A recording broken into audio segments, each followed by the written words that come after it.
What does one mean by the term restitution of conjugal rights?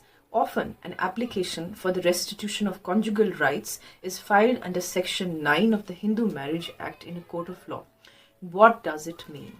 Basically, when we say restitution of conjugal rights, it is if one of the parties to the marriage, it could be the husband or the wife, one of the parties to the marriage has withdrawn from the society of the other spouse, that is without a reasonable excuse, basically, which means that either the husband or the wife has left the other without a reasonable excuse.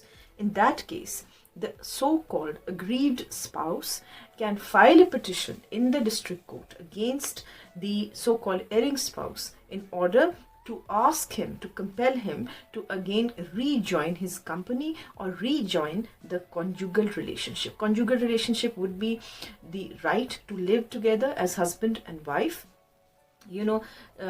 Sympathy, empathy, confidence, comforts, intimacies of dwelling together as husband and wife, that would be the conjugal rights. Here, firstly, the petitioner who's filed the complaint must prove in the court of law that his or her spouse has left him or her and there was no reasonable excuse for the same.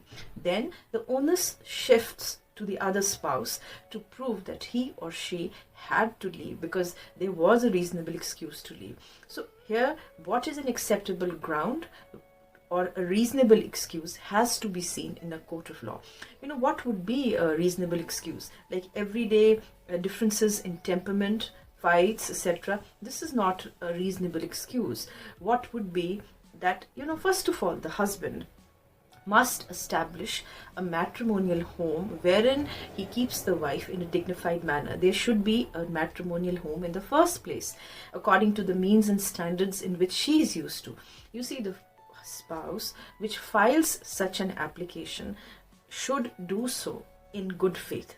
It is not a means to spite the other spouse or to put down. The court will judge whether it is a genuine application or a malified intention, which is just going to force the other spouse to commit a further matrimonial offense.